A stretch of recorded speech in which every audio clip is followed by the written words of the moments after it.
ಕನ್ನಡ ನಾಡು ಇದು ಕನ್ನಡಿಗರ ನಾಡಿಮಿಡಿತ. ಬಳ್ಳಾರಿ ಜಿಲ್ಲೆಯ ಸಂಡೂರು ತಾಲೂಕಿನ ತೋರಣಗಲ್ಲು ಭಾಗದಲ್ಲಿ ಬೃಹತ್ ಸಾಮ್ರಾಜ್ಯವನ್ನೇ ಕಟ್ಟಿರುವ ಜೆಎಸ್ಡಬ್ಲ್ಯೂ ಸ್ಟೀಲ್ ಸಂಸ್ಥೆ ಈಗ ದೊಡ್ಡ ವಿವಾದಕ್ಕೆ ಸಿಲುಕಿದೆ. ಸಾವಿರಾರು ಎಕರೆ ಪ್ರದೇಶದಲ್ಲಿ ಉಕ್ಕು ಮತ್ತು ಸಿಮೆಂಟ್ ಉದ್ಯಮ ನಡೆಸುತ್ತಿರುವ ಜಿಂದಾಲ್ ಸಂಸ್ಥೆ ಕೋಟ್ಯಂತರ ರೂಪಾಯಿ ತೆರಿಗೆಯನ್ನು ಬಾಕಿ ಉಳಿಸಿಕೊಂಡು ಸ್ಥಳೀಯ ಗ್ರಾಮ ಪಂಚಾಯಿತಿಗಳನ್ನು ಸಂಕಷ್ಟಕ್ಕೆ ದೂಡಿದೆ. ಕೇವಲ 1 ವರ್ಷವಲ್ಲ, 2 ವರ್ಷವಲ್ಲ, ಬರೋಬ್ಬರಿ 2018ರಿಂದ ಈವರೆಗೆ ಜಿಂದಾಲ್ ಸಂಸ್ಥೆ ಕೋಟಿ ರೂಪಾಯಿ ಆಸ್ತಿ ಮತ್ತು ಅಭಿವೃದ್ಧಿ ತೆರಿಗೆಯನ್ನು ಪಾವತಿಸಿಲ್ಲ. ತೋರಣಗಲ್ಲು, ವಡ್ಡು ಹಾಗೂ ಬನ್ನಿಹಟ್ಟಿ ಗ್ರಾಮ ಪಂಚಾಯಿತಿಗಳಿಗೆ ಸೇರಿ ಸುಮಾರು 20 ಕೋಟಿ ರೂಪಾಯಿಗೂ ಅಧಿಕ ಹಣ ಪಾವತಿಯಾಗದೆ ಬಾಕಿ ಉಳಿದಿದೆ. ಲೆಕ್ಕ ನೋಡುವುದಾದರೆ ತೋರಣಗಲ್ಲು ಗ್ರಾಮ ಪಂಚಾಯಿತಿಗೆ 2018ರಿಂದ ಈವರೆಗೆ ಬರೋಬ್ಬರಿ 20,23,94,000 ರೂಪಾಯಿ ಬರಬೇಕಿದೆ. ಇನ್ನು ಬನ್ನಿಹಟ್ಟಿ ಮತ್ತು ವಡ್ಡು ಗ್ರಾಮ ಪಂಚಾಯಿತಿಗಳಿಗೂ ಕೋಟ್ಯಂತರ ರೂಪಾಯಿ ತೆರಿಗೆ ಸಂದಾಯವಾಗಿಲ್ಲ. ಇದರಿಂದ ಸ್ಥಳೀಯ ಆಡಳಿತ ಅಭಿವೃದ್ಧಿ ಕೆಲಸಗಳನ್ನು ಮಾಡಲು ಪರದಾಡುವಂತಾಗಿದೆ. ಈ ಬಗ್ಗೆ ಬಳ್ಳಾರಿ ನಗರ ಶಾಸಕ ನಾರಾ ಭರತ್ ರೆಡ್ಡಿ ತೀವ್ರ ಆಕ್ರೋಶ ವ್ಯಕ್ತಪಡಿಸಿದ್ದಾರೆ. ಒಂದೆಡೆ ಸ್ಥಳೀಯರಿಗೆ ಸಮರ್ಪಕ ಉದ್ಯೋಗ ನೀಡುತ್ತಿಲ್ಲ ಎಂಬ ದೂರುಗಳಿವೆ, ಇನ್ನೊಂದೆಡೆ ಸರ್ಕಾರದ ತೆರಿಗೆಯನ್ನೂ ಪಾವತಿಸುತ್ತಿಲ್ಲ. ಈ ಬಗ್ಗೆ ಮುಖ್ಯಮಂತ್ರಿಗಳು ಹಾಗೂ ಉಪಮುಖ್ಯಮಂತ್ರಿಗಳ ಗಮನಕ್ಕೆ ತರುತ್ತೇನೆ ಎಂದು ಎಚ್ಚರಿಕೆ ನೀಡಿದ್ದಾರೆ. ಹಲವು ಬಾರಿ ನೋಟಿಸ್ ನೀಡಿದರೂ ಕಂಪನಿ ಮಾತ್ರ ಡೋಂಟ್ ಕೇರ್ ಎನ್ನುತ್ತದೆ. ಸಾವಿರಾರು ಮಂದಿಗೆ ಉದ್ಯೋಗ ನೀಡಿದ್ದೇವೆ ಎಂದು ಹೇಳಿಕೊಳ್ಳುವ ಸಂಸ್ಥೆ ಸ್ಥಳೀಯ ಗ್ರಾಮಗಳ ಅಭಿವೃದ್ಧಿಗೆ ಸಲ್ಲಬೇಕಾದ ತೆರಿಗೆಯನ್ನು ಯಾಕೆ ನೀಡುತ್ತಿಲ್ಲ ಎಂಬ ಪ್ರಶ್ನೆ ಈಗ ಸಾರ್ವಜನಿಕ ವಲಯದಲ್ಲಿ ಕೇಳಿಬರುತ್ತಿದೆ. ಮುಂದಿನ ದಿನಗಳಲ್ಲಿ ಈ ತೆರಿಗೆ ವಸೂಲಿಗೆ ಜಿಲ್ಲಾಡಳಿತ ಯಾವ ಕಠಿಣ ಕ್ರಮ ಕೈಗೊಳ್ಳಲಿದೆ ಎಂದು ಕಾದು ನೋಡಬೇಕಿದೆ. 20 ಕೋಟಿ ತೆರಿಗೆ ಭಾಗವಹಿಸಿದ್ದಾರೆ. ಇಲ್ಲಿ ಕಾರ್ಮಿಕ ಸಚಿವರು ಕೂಡ ಇದ್ದಾರೆ ನಮ್ಮ ಜಿಲ್ಲೆಯಲ್ಲಿ. ಒಂದು ಸಣ್ಣ ಮನೆಯವರು ಯಾರು ಒಂದು 2,000 ರೂಪಾಯಿ ಕಾರ್ಪೊರೇಷನ್ ಟ್ಯಾಕ್ಸ್ ಹಾಕೊಂಡ್ರೆ ನೋಟಿಸ್ ಬೋರ್ಡ್ ಹಾಕ್ತಾರೆ ಸರ್. ಮನೆ ಇಲ್ಲೇ ಒಂದು ಯಾವ್ದೋ ಮಾಲ್ ಸರ್ 60,000 ರೂಪಾಯಿ ನಾವು 1 ಲಕ್ಷ ಉಳಿಸ್ಕೊಂಡಿದ್ವಿ. ಬೋರ್ಡ್ ಹಾಕಿ 20 ಕೋಟಿ ಬಾಕಿ ಉಳಿಸ್ಕೊಂಡ್ರು ಜಿಲ್ಲಾಡಳಿತ ಸುಮ್ಮನೆ ಇರುತ್ತೆ ಅಂದ್ರೆ ಏನು ಸರ್?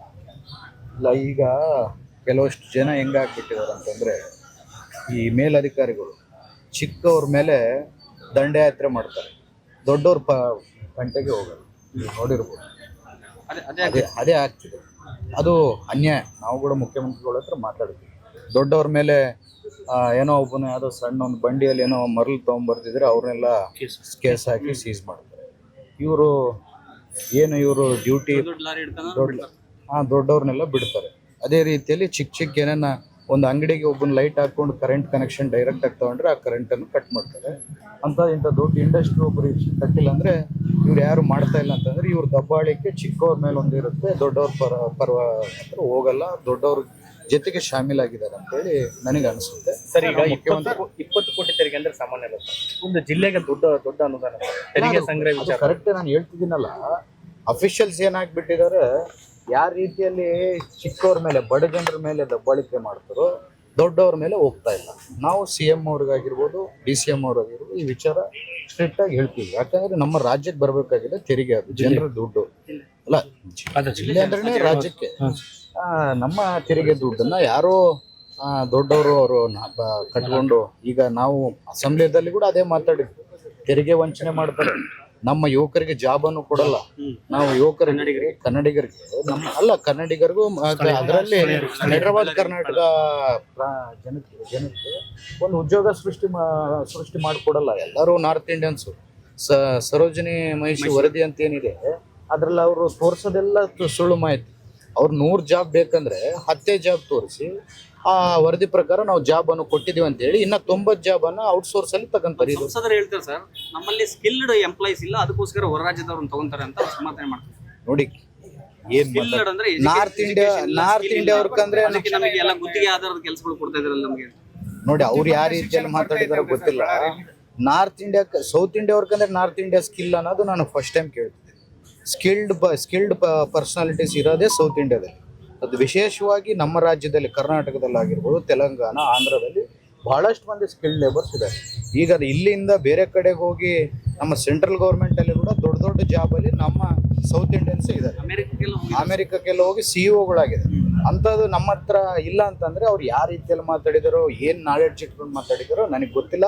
ಅವ್ರ ಮಾಹಿತಿ ಏನಿದೆ ನಾವು ಅವ್ರ ಹತ್ರ ಕೂಡ ತಿಳ್ಕೊಂತೀವಿ. ಸ್ಕಿಲ್ಡ್ ಲೇಬರ್ಸ್ ಇಲ್ಲ ಅನ್ಕೊಳ್ಳಿ, ಅವ್ರು ಬಂದು ಇಷ್ಟು ವರ್ಷ ಆಯ್ತು, ಟ್ರೈನ್ ಮಾಡ್ಕೋಬೇಕು. ಟ್ರೈನ್ ಮಾಡ್ಕೊಂಡು ಟ್ರೈನ್ ಮಾಡ್ತಾರೆ ಟ್ರೈನೇ ಹೊಂಟೋದ್ಮೇಲೆ ಟ್ರೈನ್ ಮಾಡ್ಕೊಂಡು ಏನು ಮಾಡ್ತೀವಿ? ನಮ್ಮ ಯುವಕರಿಗೆ 10 ವರ್ಷ, ಈಗ 20-25 ವರ್ಷ ಇದ್ದವನು 10 ವರ್ಷ ಕೆಳಗೆ ಇವತ್ತು 35-36 ವಯಸ್ಸು ಬಂದಿರುತ್ತೆ. ಅವನಿಗೆ ಜಾಬ್ ಸಿಕ್ಕಿಲ್ಲ. ಈಗ ಹೋಗ್ಬೇಕಂದ್ರೆ ಜಾಬ್ ಎಲ್ಲಿ ಸಿಗಲ್ಲ ಅಂಥವ್ನು ಒಂದು ಲೈಫೇ ಹೋಗ್ದಂಗಲ್ಲ.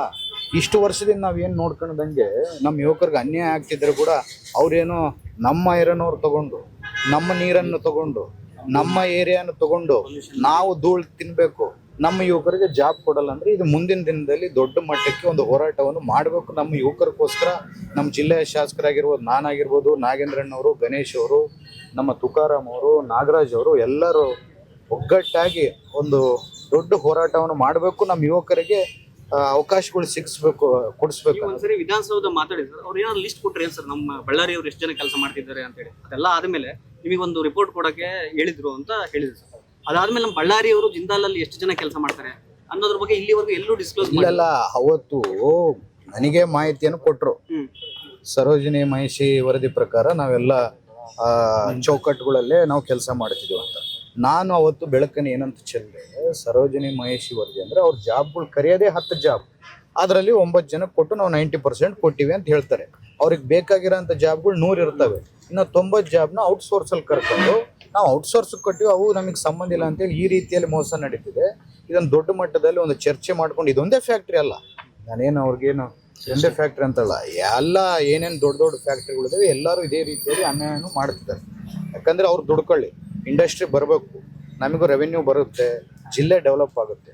ಹಂಗಂತೇಳಿ ನಮ್ಮ ಯುವಕರದು ಜಾಬ್ಗಳು ಕೊಡ್ದಂಗೆ ನಾವು ಎಲ್ಲೋ ನಾರ್ತ್ ಇಂಡಿಯಾದಿಂದ ತೊಗೊಂಬಂದು ನಮ್ಮ ಯುವಕರನ್ನು ವಂಚನೆ ಮಾಡಿ ಕನ್ನಡಿಗರಿಗೆ ಮೋಸ ಮಾಡ್ತೀವಿ ಅಂದ್ರೆ ನಾವು ಒಪ್ಪಕ್ಕೆ ತಯಾರಿ. ಭರತ್ ರೆಡ್ಡಿ ಅವರ ನೇತೃತ್ವದಲ್ಲಿ ಅಂತ ಒಂದು ಬೃಹತ್ ಹೋರಾಟ ಆಗುತ್ತೆ. ನಾಟ್ ಓನ್ಲಿ ಜಿಂದಾಲ್ ಸರ್, ಎಲ್ಲ ಕಂಪನಿಗಳ ವಿರುದ್ಧ. ನಾನು ಒಂದು ಮಾತು ಹೇಳ್ತೀನಿ, ನಾನು ಒಂದು ಇಂಡಸ್ಟ್ರಿಯಲಿಸ್ಟ್, ನಾನು ಒಂದು ಬಿಸ್ನೆಸ್ ಮ್ಯಾನ್. ನಾನು ಯಾರು ಇಂಡಸ್ಟ್ರಿಯಲಿಸ್ಟ್ನ ಡಿಸ್ಟರ್ಬ್ ಯಾವತ್ತೂ ಮಾಡಲ್ಲ, ಮಾಡೋಕ್ಕೂ ಹೋಗಲ್ಲ.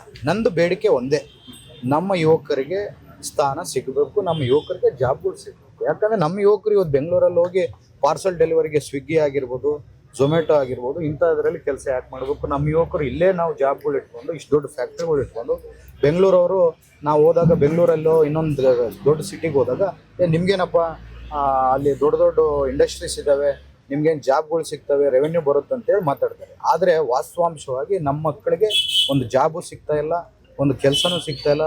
ಇನ್ನೊಂದು NMDC ಅನ್ನೋದು ಒಂದು ಫ್ಯಾಕ್ಟ್ರಿ ಏನಿದೆ ಸೆಂಟ್ರಲ್ ಗೌರ್ಮೆಂಟು, ಅಲ್ಲಿ ಜಮೀನನ್ನು ತಗೊಳ್ಳೋವಾಗ ಪ್ರತಿ ಮಕ್ಕಳಿಗೆ ನಾವು ಜಾಬ್ ಕೊಡ್ತೀವಿ ಅಂತೇಳಿ ಜಮೀನನ್ನು ತಗೊಂಡ್ರು. ಅವತ್ತು ಯಾರು ದುಡ್ಡಿನ ಆಸೆಗೆ ಬಿದ್ದು ಕೊಡಲಿಲ್ಲ. ಏನೋ ಒಂದು ಇಂಡಸ್ಟ್ರಿ ಬರುತ್ತೆ, ಇಂಡಸ್ಟ್ರಿ ಬಂದಾಗ ನಮ್ಮ ಮಕ್ಕಳಿಗೆ ಒಂದು ಉದ್ಯೋಗ ಸಿಗುತ್ತೆ ಅಂತ ಕೊಟ್ಟರು. ಇವತ್ತುವರೆಗೆ ಆ ಇಂಡಸ್ಟ್ರಿ ಓಪನ್ ಆಗಿಲ್ಲ, ಆ ಇಂಡಸ್ಟ್ರಿ ಬಗ್ಗೆ ಮಾತಾಡೋರು ಇಲ್ಲ. ಅದು ಭೂಮಿಯನ್ನ ವಾಪಸ್ ಕೊಟ್ಟರೆ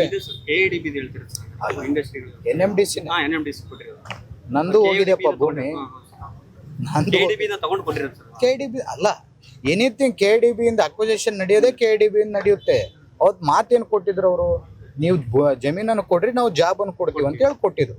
ಎಲ್ಲರೂ ಅವತ್ತು ಅಲ್ಲಿ ಜಮೀನನ್ನು ಕೊಟ್ಟು ನಮ್ಮ ಮಕ್ಳಿಗೊಂದು ಜಾಬ್ ಸಿಗುತ್ತೆ ಅಂತ ಒಂದು ಆಸೆಯಿಂದ ತಂದೆ ತಾಯಿ ಏನಪ್ಪ ಎಲ್ಲೋ ಒಂದು ಜಾಬ್ ಸಿಗುತ್ತೆ ಬಿಡು, ಪರ್ಮನೆಂಟ್ ಆಗುತ್ತೆ ನಮ್ಮ ಮಕ್ಳಿಗೆ ಅಂತ ಕೊಟ್ಟರು. ಇವತ್ತುವರೆಗೆ ಆ ಹುಡುಗರಿಗೆ ಜಾಬ್ ಇಲ್ಲ. ಒಬ್ಬೊಬ್ಬರಿಗೆ 25, 35, 40 ವರ್ಷ ಬಂದಿದೆ, ಅವ್ರು ಎಲ್ಲಿಗೆ ಹೋಗ್ಬೇಕು? ಸಮಗ್ರ ಸುದ್ದಿಗಳಿಗಾಗಿ ತಪ್ಪದೆ ನೋಡಿ ಕನ್ನಡ ನಾಡು ವಾಹಿನಿ. ಸಬ್ಸ್ಕ್ರೈಬ್ ಮಾಡಿಕೊಳ್ಳಲು ಕೂಡಲೇ ಪಕ್ಕದಲ್ಲಿ ಕಾಣುವ ಬೆಲ್ ಐಕಾನ್ ಕ್ಲಿಕ್ ಮಾಡಿ ನೋಟಿಫಿಕೇಶನ್ ಪಡೆಯಿರಿ.